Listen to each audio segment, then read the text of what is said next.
नमस्कार, आप सभी का स्वागत है।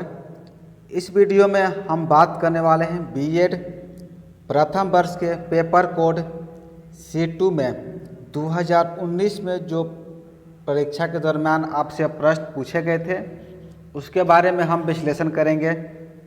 आप सभी को ज्ञात है C2 में हम सभी को पढ़ना है कंटेम्प्रेरी इंडिया एंड एजुकेशन।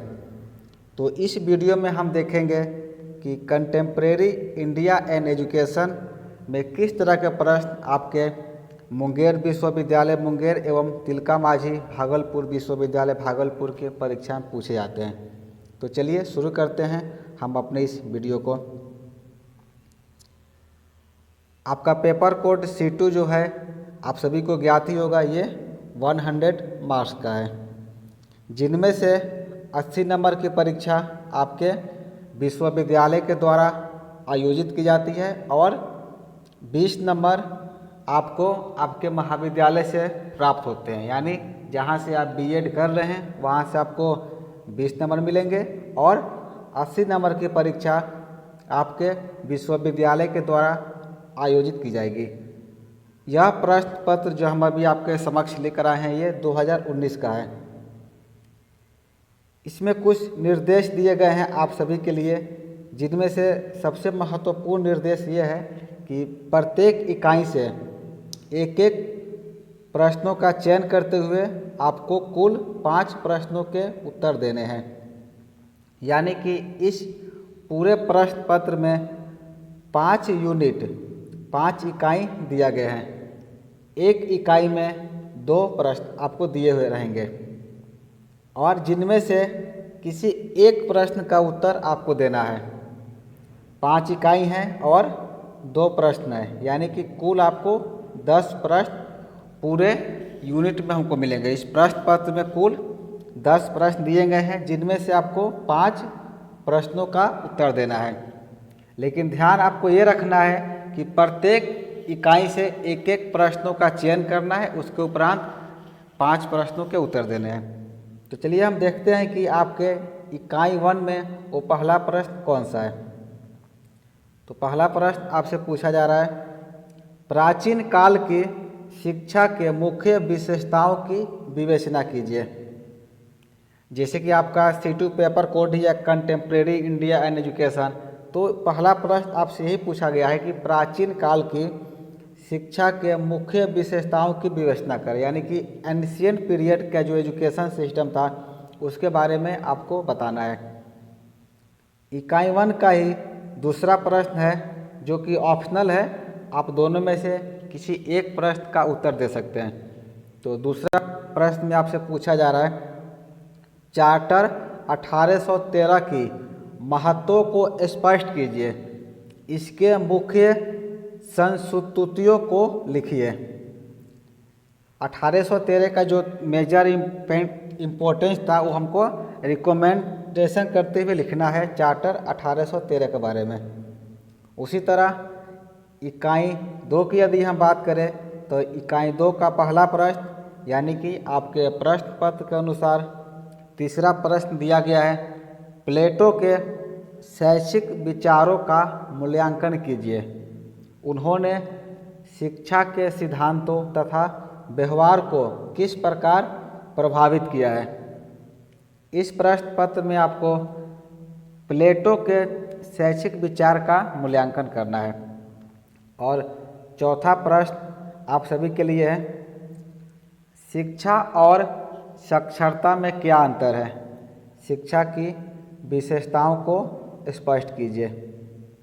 इस प्रश्न में हमसे पूछा जा रहा है शिक्षा और साक्षरता इन दोनों में क्या अंतर है, इसके बारे में आपको बताना है। उसी तरह इकाई 3 की यदि हम बात करें तो इकाई 3 का पहला प्रश्न और आपके प्रश्न पत्र का 5वां प्रश्न है, वंचित लोगों के लिए या वंचित वर्गों के लिए संवैधानिक प्रावधान क्या है, इसकी चुनौतियों को लिखिए। यहाँ पर चुनौतियों होगा, वो मिसप्रिंट हो चुका होगा, चुनौतियों को लिखिए। वंचित लोगों के लिए संवैधानिक प्रावधान क्या है, वो कौन कौन से संवैधानिक प्रावधान है जो वंचित लोगों के लिए लाया गया है, उसके बारे में आपको इस प्रश्न में लिखना है। और छठे प्रश्न में आपसे पूछा जा रहा है शिक्षा का अधिकार यानी कि right to education RTE act 2009 से आपका क्या आशय है, इसके मुद्दों एवं समाधान को स्पष्ट कीजिए। यहाँ पर हमको RTE 2009 के बारे में बताना है कि ये क्या है, इसका आशय क्या है, इसके मुद्दा एवं समाधान के बारे में आपको विस्तृत रूप से बताना है।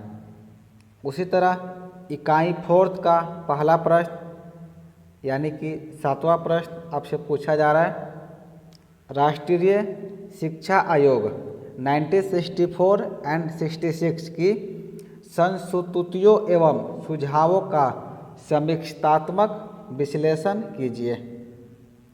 इस प्रश्न में हमको नेशनल एजुकेशन कम्युनिकेशन 1964 एंड 1966 के रिकमेंडेशन एवं क्रिटिकली एनालिसिस के बारे में विश्लेषण करना है और बताना है।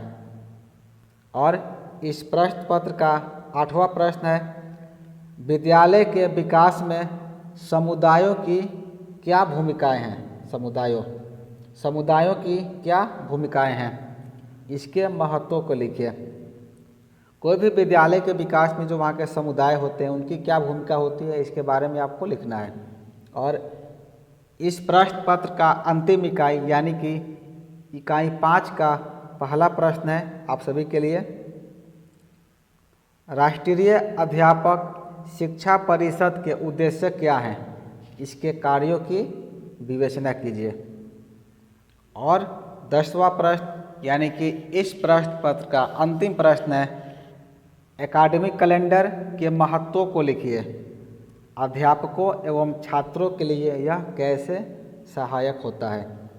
एकेडमिक कैलेंडर से आप सभी वाकिफ़ ही होंगे, हर विद्यालय में या हर महाविद्यालय में या हर विश्वविद्यालय में एकेडमिक कैलेंडर बनाया जाता है जिसमें हर वो चीज़ें दर्ज रहती है जो पूरे साल भर के दरमियान आपके विद्यालय, महाविद्यालय एवं विश्वविद्यालय में आयोजित होने वाले होते हैं।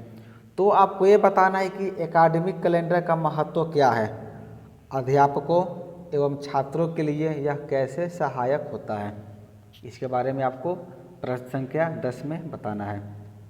तो ये तो था आपका B.Ed प्रथम वर्ष के C2 paper contemporary India and education. हम अगले वीडियो में B.Ed प्रथम वर्ष के बाकी पेपर कोड में पूछे गए प्रीवियस क्वेश्चन के बारे में बताएंगे, चर्चा करेंगे। इस वीडियो में इतना ही, धन्यवाद।